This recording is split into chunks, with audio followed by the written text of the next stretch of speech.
go through this medium. So this medium parton will scatter with the particles in the medium, right? And so basically, this medium parton will lose energy. And this energy loss is described by this formula. And here introduce Q hat. So this Q hat is actually not the meaning. I mean, there is no meaning for Q hat of energy loss. This Q hat measures that when this leading particle goes through this medium, how much transverse momentum this leading particle can be obtained. So basically, this kind of measures the transverse momentum broadening of this leading particle. So basically, if there is no this medium, so it's go like this. But if there is a medium and this when this leading particle scatter with the particles inside the medium, this will kind of in transverse direction. So this will become broadened, right? So this is actually measures how much transverse momentum broadening for this leading particle, for this leading particles. Okay, this is but this jet quenching parameter can be calculated by EDSFT. This is Hong New, Rajagopal, and Wiedemann's result. So this Q hat over T cube is like this. And actually, this is very big. I mean, if they take N6 to 3 and alpha S is around 1/2, and for the rather high temperature, they're very close to TC. So they can get Q hat is around 5 GeV squared per formula, per FM. Okay, and of course this is okay. Maybe I come to some recent experiment result. So this estimate actually is very. This is for the Q hat as a very wide reading is around 1 to 15. And recently, I think some ANIS data from ANIS result. So what they measured that so this is the RIA for this jet, and they found that ADS-CTP result is cannot fit this RIA. But I think maybe this is ADS-CTP result, and this jet quenching parameter is too big compared with the real QCD case. Actually, we are now working on this with by using a more realistic QCD model. And another interesting aspect of this ETAL, this relation, this is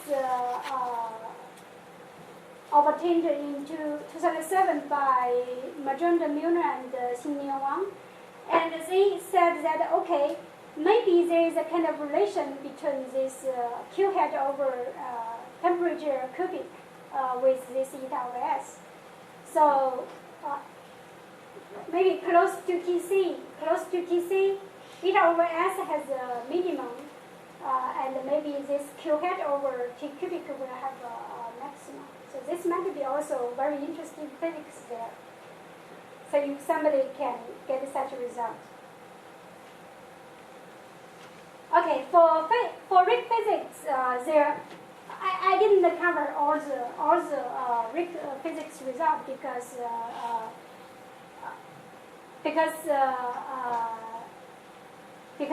some of this result I cannot really calculate. Okay. So another interesting project for RIC physics is this beam energy scan program. So this is also called BESS.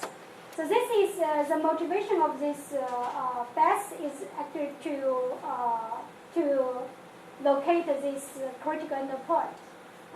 This was covered yesterday by Kenji Fukushima, so I will not go into the details.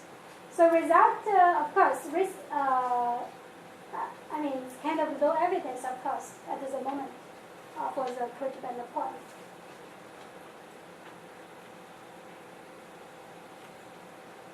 Okay, next maybe I discuss a little bit the interplay between the chiral phase transition and the deconfined phase transition. So this is actually biased because I think different people have different opinion on this. As I said, that the order parameter for chiral phase transition, this is defined by the quark anti-quark compensate. This is for chiral limit.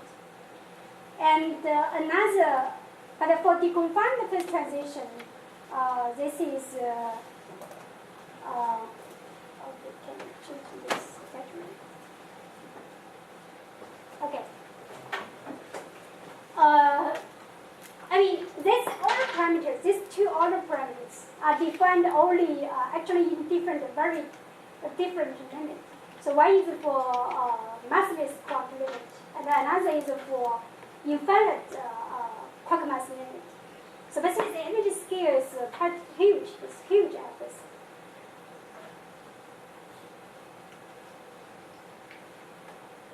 Okay. Yesterday, Felix also mentioned that the history of this the phase diagram. So basically, in 1980s, so the phase diagram is very simple. It's only one line. It's only one line. This okay.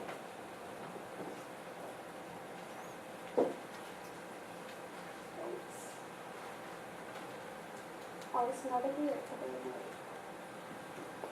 It's only one line here because Lattice results suggest that in the chiral limit, these two, the chiral phase transition and the deconfined phase transition happens at the same critical temperature.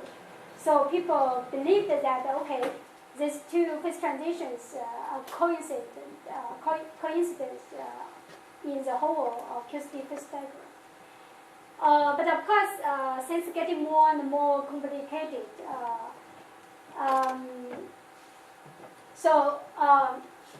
Kenji also mentioned that Larry McLaren and Rob Sasky conjectured that for large NC limit, so this will be kind of just 3 pieces of this phase diagram. So this is deconfined. This is deconfined and also chiral symmetry breaking, but this is called a kind of canonical phase. For large NC limit, this might be correct. But for real QCD, this getting a more messy because for this part we don't have experimental results to pin down these parts, and for this part we can have lattice results. And this part, of course, hadronic phase, and this is liquid gas phase transition for the nuclear matter. And this part still, I will come to this part later. So what's going on? In this part is not known yet. There's no evidence for that critical point, right? At the moment, from beam energy scan from RIC physics, there is no evidence. But they are very difficult. There are many factors affect these results because. But also, any theoretical investigations don't have any. Okay, Kenji mentioned this critical point. I will come to that point tomorrow morning from effective models. This critical point is only for UD plot or chiral phase transition. In effective models, and this can go from here to here. So this, even for theoretical, from effective models. This is not settled. What is the ingredient that goes into the effective model? What? So, for example, for engineer model, you have only UD clocks. But by including, if you have interaction in a scanner channel, maybe you can get this here, get the critical component here. But if you use linear model, maybe somewhere here,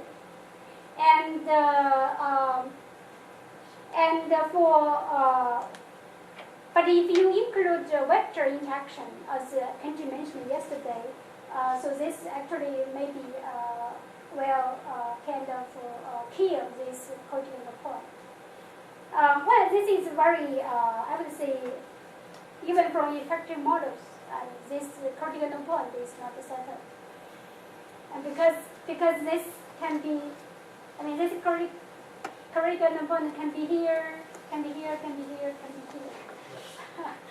Or can be no critical point. Okay. So how about the response of the deconfinement? No, there is even no models for that. Because you don't know how to, well, there is a kind of fluid potential, but I don't think that works for this part, but I think for this part it never works because I will come to that point tomorrow morning. Yeah. This is actually, well, very, sometimes I feel it's quite hopeless. Sometimes I feel like that. Okay. So I will not talk about the critical endpoint here, but I just want to say a little on this this relation between the chiral phase transition and the deconfinement phase transition. So actually, of course, I said that in 1980s, these results of course, actually it's here, right? For mu equal to 0, and also at the chiral limit. So this shows that this chiral phase transition and the deconfinement phase transition, the TC basically is the same for these two phase transitions. Basically, these two phase transitions coincide. And but when you put finite quark mass, if you take physical quark mass, this actually changes. The situation changes. In 2006, this Budapest result. Actually, this paper was published in Nature. This is also, in our field, this is quite unusual as a paper at Nature. And then they showed that actually when you put with physical quark mass, this of course shows crossover features. This also discussed yesterday. But what it didn't cover yesterday, what was not covered yesterday is this feature. So even though this is crossover feature, of course, but still you can have some pseudo-critical temperature. You can extract it from this order parameter. But of course, it's not a good order parameter, but still you can use it to extract this pseudo-critical temperature. But they found that, okay, for UD quark, so this critical temperature, pseudo-critical temperature, is around 150 MeV. And for this Poynter fluid, this critical pseudo-critical temperature, because it's crossover anyway, it's around 170 something. So this is a kind of 25 MeV difference. And also for the stringent quark, this is actually not as not as a string anti-string chiral condensate, but this is number susceptibility. So this to use this autoparameter, they can also extract this 170 something MeV for this stringent quark. Actually, for S bar condensate, actually this you cannot. I mean, even for effect model like engine model, you cannot get a kind of you cannot extract such kind of pseudo-correct temperature because this crossover is kind of very. Well, maybe I draw such kind of behavior because maybe you can understand better. So this is UU, for example, UU bar. Oh, yeah. So you just measure this. How to say? Okay, you can later. Okay, so this chiral condensate. Of course, for second order phase transition is like this, right? And this is TC for second order phase transition. And the TC is autoparameter goes to 0. But for current mass, because they are considering this physical quark mass is around 5 MeV for UD quark. So for this case, because the chiral symmetry breaking is already explicitly broken already. So basically this autoparameter. Okay, maybe I'll try this. So we'll never go to 0, but still, if you vary this QQ bar, UU bar anyway, with the temperature, you can get a peak here. So you can get a peak. I mean, this is this one. Yeah. You can get actually a kind of a round shape peak. It's not this peak. You can get this kind of round shape peak, and this peak gives you this pseudo TC. So you can extract this TC by varying this kind of autoparameter. So this is pseudo TC from this behavior, and this is they did like that. So basically, nice people just a very chiral condensate with T and they extract this TC. Okay, but for S quark, this actually is very broad. So very broad means okay, you never get such a kind of peak. So I mean to vary this. So basically for S bar there is no such kind of peak behavior. So basically you cannot extract the even pseudo-correct temperature. There is no such kind of pseudo-correct temperature because this is a kind of two course over. Okay, so it's like that. Okay, thank you. But for product loop, they can still extract such kind of pseudo-correct temperature. So, and actually, 2006, I think this result, this is kind of very different from this hard QCD collaboration. This is needed by Cash. So I think they checked very carefully. Eventually, I think recently, I mean 2 years ago or 1 year ago. So they confirmed that okay, they also agree with this result. So basically, well, this is kind of subtle because okay, there is in fact no kind of real phase transition, but there is a crossover region. So if you use different autoparameters, you can have different pseudo-correct temperature. Okay, it's fine, right? And okay, this is well, this result maybe I will not comment because this is published in Science. 2011, but I will not comment on that. I would be friendly to them. Okay. So basically that's maybe as Felix suggests that in this regime. So basically this is kind of crossover. There is no, of course we don't know whether there is a critical point, but at least for this regime. So basically this is, even though this is crossover, but still, I mean, for different composites. I mean, for the UU bar, for U quark, D quark, S quark, and the heavy quark, and so on. So still they can have different. I mean, they can have different, not a pseudo-core temperature, but they can appear at a different temperature.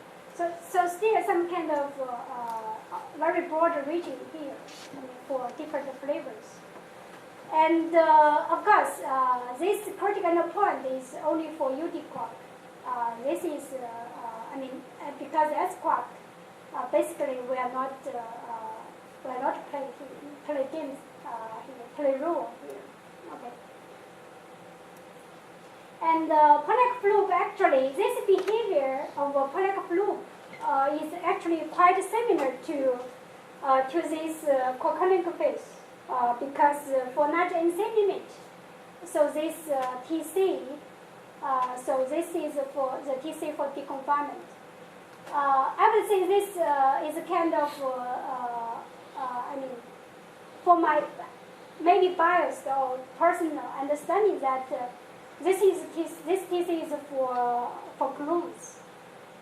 So this is a kind of many degrees of freedom here in this crossover regime. So you have light quark, you have S quark, you have heavy quark. Of course, you also have gluons here, right? But you can have a kind of broad region of this crossover, but with at different regions, different components, they can play a role here at different temperatures. And this Pollack fluke, I mean, for large NC, this Pollack fluke is like this, because they are not affected by quark number density, right?